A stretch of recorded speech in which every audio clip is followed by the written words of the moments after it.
We are in the year 2025. Yep, that's the year.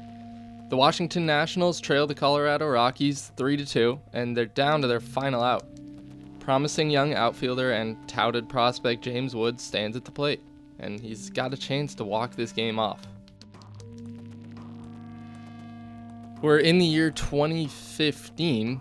The Washington Nationals trail the Colorado Rockies 3-2, and they're down to their final out and their final strike as well. This is the same script. What's going on here?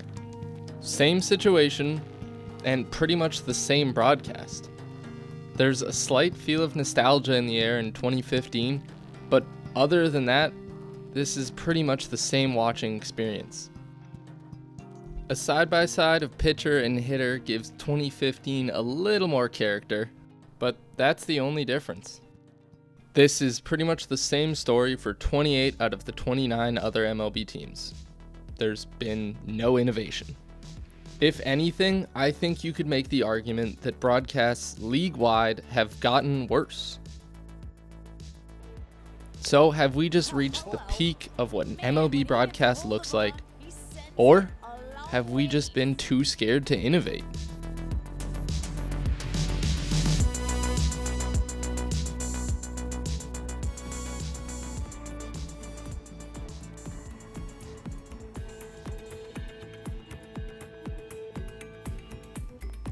We joined the Yankees and Guardians in Game 2 of the ALDS in the year 2017.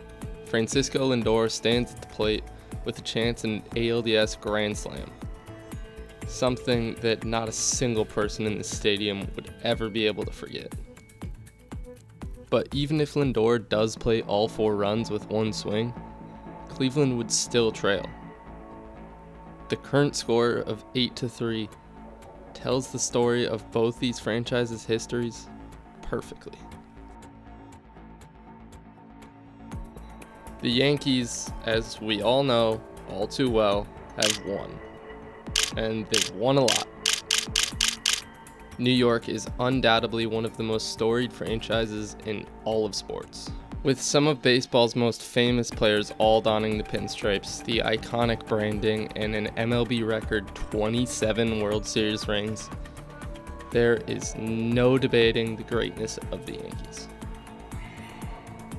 And Cleveland, on the other hand, there's really no debating the terribleness of them. I don't know what the right word is, but they're bad. The Guardians, Indians, I don't even know what to call them. But they've been around just as long as the Yankees. 2 years longer, in fact. It's just they don't have the success to show for it. MLB baseball was first introduced to Cleveland in 1901, and they were named Cleveland. No nickname. They were the only team in MLB to just purely go by their city name. Eventually, they switched it up, decided to add the nicknames like everyone else, and we all know how that turned out.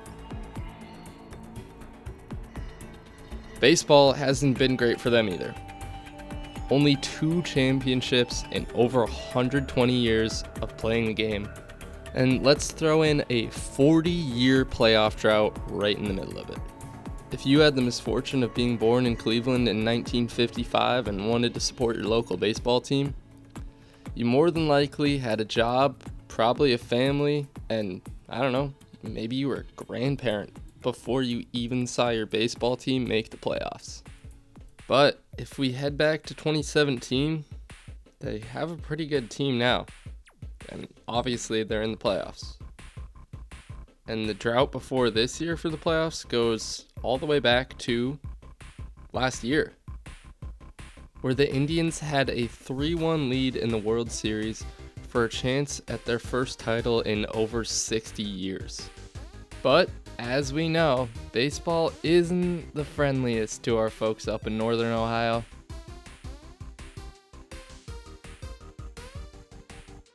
But who cares? Because 2017 really looks like it has all the makings to be the year that Cleveland breaks this drought. An American League record 22 straight wins that span most of August and most of September has propelled this team to its second best record in franchise history. There truly isn't a hole in this roster. The starting pitching that was already great last year and led them to a World Series is better this year. The bullpen is one of the best in the entire league, and the offense, well, it might just be the strongest unit of all.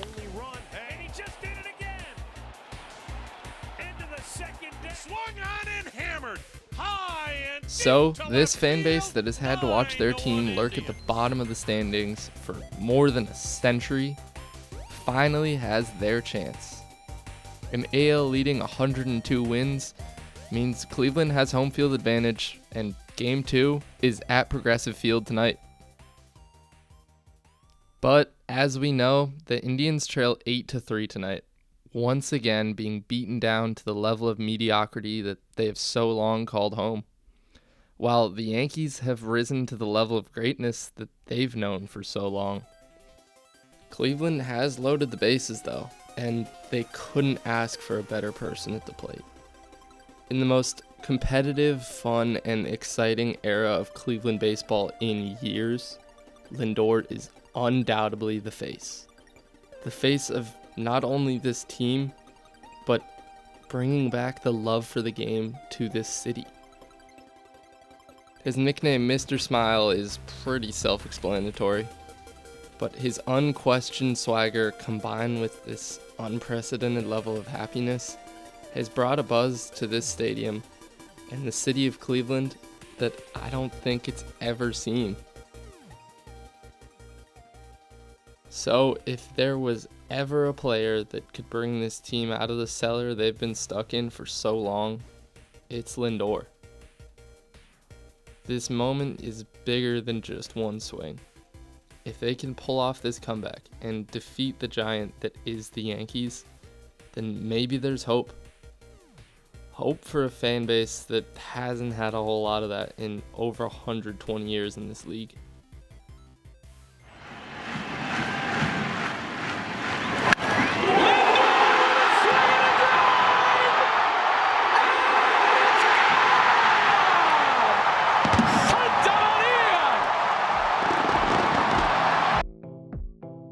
A moment that captures such pure emotion. Not a single soul in Progressive Field is thinking about the 120 years of letdown that this franchise has cast upon them. There's nothing but joy in this building.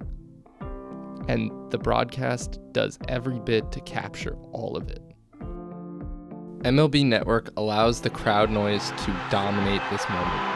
The buzz of over 40,000 Clevelanders drowns out Matt Vasgersian on the call, and Vasgersian plays his part to perfection.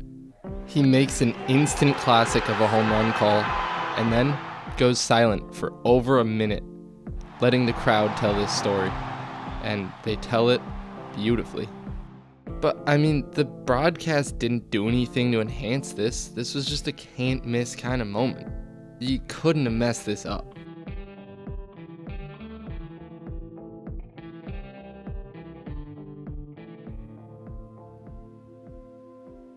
We find ourselves in a very similar situation just last year.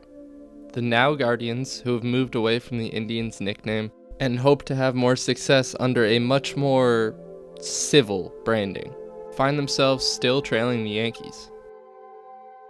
After Lindor's heroics back in 2017, Cleveland went on to win Game 2, giving them a 2-0 lead and what at the time felt like an undefeatable amount of momentum. But this team had more heartbreak in store for the fan base. Cleveland went on to lose the next 3 straight, and the Yankees took the 5-game series. With 2 more heartbreaking seasons in 2018 and 2019, and another postseason loss in 2020 to the Yankees, the era of Francisco Lindor and Navy and Red was already over, closed off by the Yankees.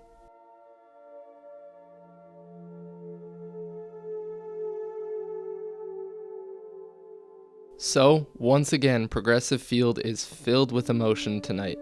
The Guardians are down by 2 and are down to their final out. Some folks already know the ending to this story and have left their seats early. But for the folks delaying another inevitable, heart-crushing season of Cleveland baseball still in their seats, maybe there's a little more magic left in this game. Oh my goodness! Big Christmas has tied it! Jhonkensy Noel, a name not many knew before this autumn night, solidified himself forever in Guardians history. His win probability added is nearly double that of Lindor's Grand Slam. The impact of this moment cannot be overstated. More likely to be remembered as Big Christmas, Noel's homer should live in infamy alongside Lindor's. But I'm not sure it will. A moment that surely electrified downtown Cleveland just like Lindor's. But to anybody watching outside city limits, these two moments televised feel completely different. There's a lack of intention from TBS with Noel's home run. The roaring crowd noise back in 2017 made Lindor's Grand Slam feel as special as it was. But for whatever reason, the broadcast in 2024 muffles the crowd noise and doesn't allow them to tell a story that's rightfully theirs. In an endless sea of terrible baseball, curses, rebrands, and whatever else you've had to deal with being a Cleveland baseball fan, these two moments shine above all the crap as moments of triumph, moments where this fan base won. While it seems Cleveland baseball is destined for heartbreak, both these moments were slips in their fate.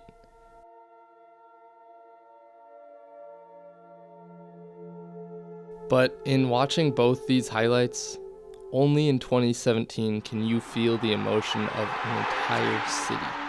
The other is just a really cool home run.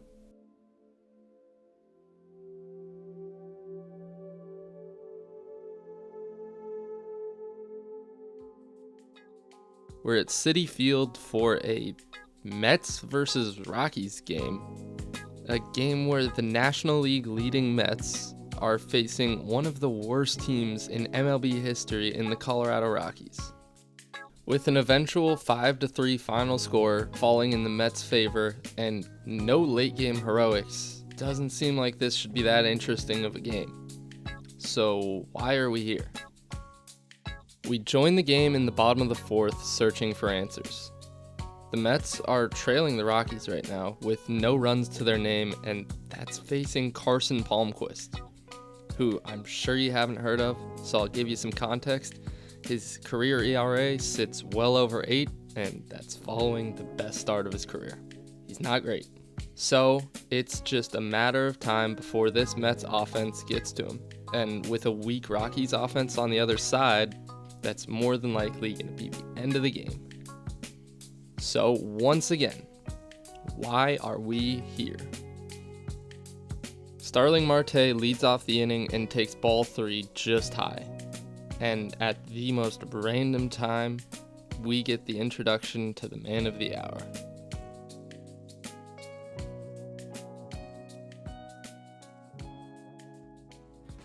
You've probably already seen some of the work of Mets broadcast operator John DeMarsico.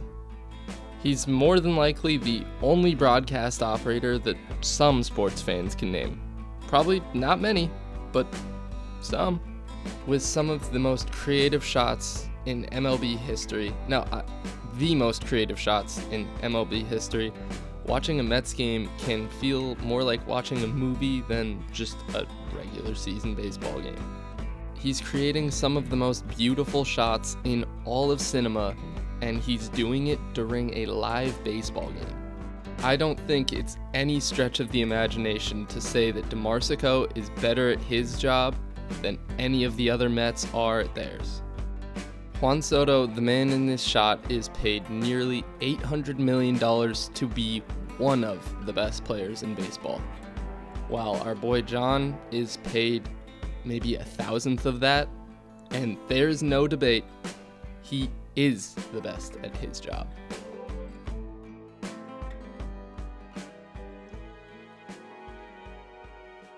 I mean, just a simple shot and a 3-2 count is quite literally a short film. You got your main character, side character, and, there's enough of a plot. Kinda. Marte ends up drawing a walk, Soto's hit by a pitch, and Pete Alonso has a chance to blow this game open.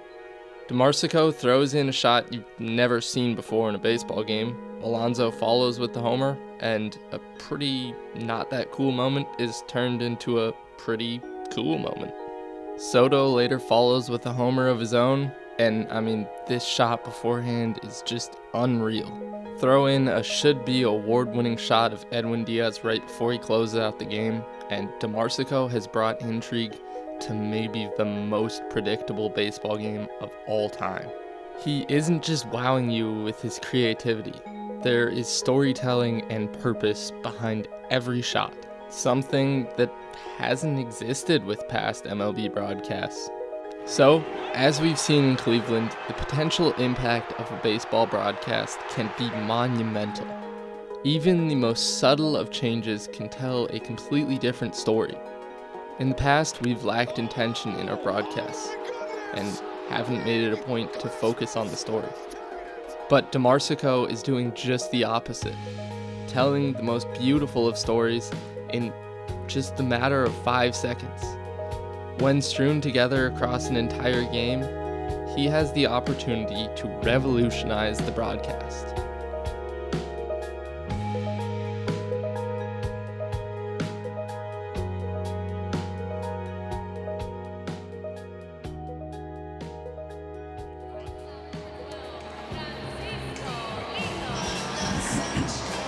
Francisco Lindor is broke.